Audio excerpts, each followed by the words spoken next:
আসসালামু আলাইকুম, আশা করি সবাই ভালো আছেন। অনুরোধ করছি ভিডিওটি মনোযোগ সহকারে দেখবেন। স্ত্রীকে যেভাবে আদর করবেন ইসলামিক দৃষ্টিতে। ভূমিকা। ইসলামে দাম্পত্য জীবনকে শুধু একটি সামাজিক বন্ধন হিসেবে দেখা হয় না, বরং এটি একটি ইবাদত, একটি আমানত এবং ভালোবাসা, সম্মান ও দায়িত্বের একটি পবিত্র সম্পর্ক। একজন স্বামী ও স্ত্রীর সম্পর্ক আল্লাহর পক্ষ থেকে রহমতস্বরূপ। কুরআনে বলা হয়েছে, তিনি তোমাদের জন্য তোমাদের মধ্য থেকেই স্ত্রী সৃষ্টি করেছেন, যাতে তোমরা তাদের কাছে শান্তি পাও, এবং তিনি তোমাদের মধ্যে ভালোবাসা ও দয়া সৃষ্টি করেছেন। এই আয়াত থেকেই বোঝা যায়, দাম্পত্য জীবনের মূল ভিত্তি হল ভালোবাসা, মহব্বত এবং দয়া, রহমত।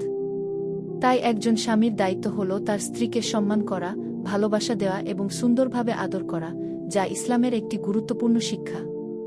ভালোবাসা প্রকাশ করা। অনেক পুরুষ মনে করেন ভালোবাসা মনে থাকলেই যথেষ্ট, মুখে প্রকাশ করার দরকার নেই। কিন্তু ইসলাম আমাদের শিখায় ভালোবাসা প্রকাশ করাও গুরুত্বপূর্ণ। রাসূলুল্লাহ তার স্ত্রীদের প্রতি ভালোবাসা প্রকাশ করতেন। তিনি প্রকাশ্যে বলতেন, আমি আয়েশাকে ভালোবাসি। এখান থেকে শিক্ষা। স্ত্রীর প্রতি ভালোবাসা লুকিয়ে না রেখে প্রকাশ করুন। তাকে বলুন, আমি তোমাকে ভালোবাসি। ছোট ছোট কথাতেই হৃদয় জড় হয়। সুন্দর কথা বলা। স্ত্রীর সাথে কথা বলার ধরন খুবই গুরুত্বপূর্ণ। কঠোর, রাগী বা অবহেলাপূর্ণ ভাষা দাম্পত্য জীবনে দূরত্ব তৈরি করে, কিন্তু মিষ্টি কথা সম্পর্ককে গভীর করে। রাসূলুল্লাহ বলেছেন, তোমাদের মধ্যে সেই ব্যক্তি উত্তম যে তার স্ত্রীর সাথে উত্তম আচরণ করে। কিভাবে করবেন? কোমল ভাষায় কথা বলুন। তাকে সম্মান দিয়ে সম্বোধন করুন। কখনো অপমানজনক কথা বলবেন না। সময় দেওয়া ও পাশে থাকা। একজন স্ত্রীর সবচেয়ে বড় চাওয়া হল তার স্বামীর সময় ও মনোযোগ। রাসূলুল্লাহ তার স্ত্রীদের সাথে সময় কাটাতেন, কথা বলতেন, এমনকি হাসি তামাশাও করতেন। কি করবেন? কাজের ফাঁকে স্ত্রীর সাথে কথা বলুন। তার কথা মনোযোগ দিয়ে শুনুন, তার অনুভূতিকে গুরুত্ব দিন।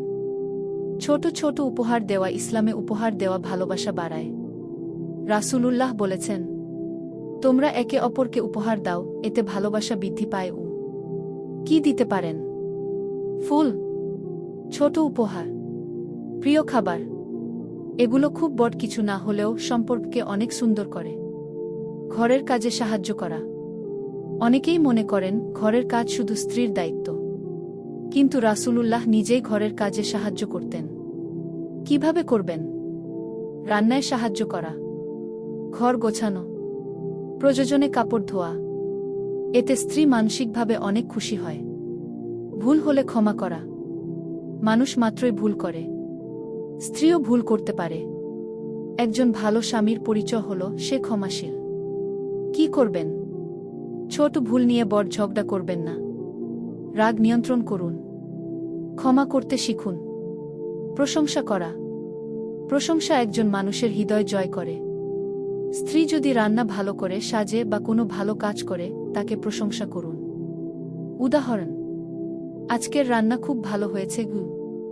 তোমাকে আজ খুব সুন্দর লাগছে। নিরাপত্তা ও সম্মান দেওয়া। স্ত্রী একজন স্বামীর কাছে নিরাপত্তা ও সম্মান চায়। কি করবেন?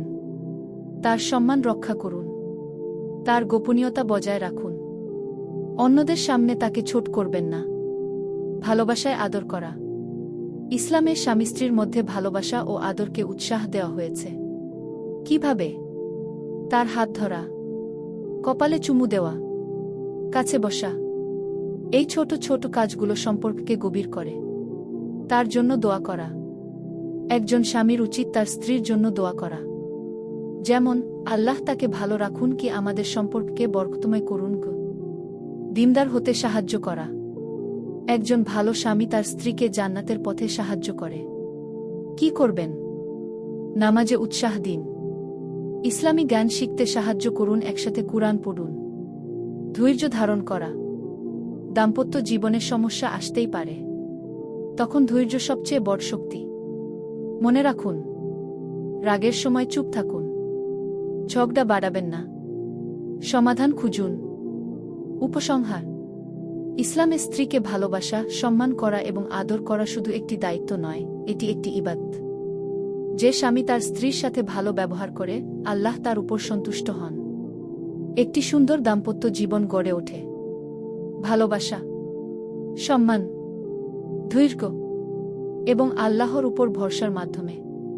দোয়া: আল্লাহ আমাদের সবাইকে আমাদের স্ত্রীদের সাথে সুন্দর আচরণ করার তাওফিক দিন, আমাদের দাম্পত্য জীবনকে ভালোবাসা ও রহমতে ভরে দিন এবং আমাদের জান্নাতুল ফেরদৌসে একত্রিত করুন। আমিন।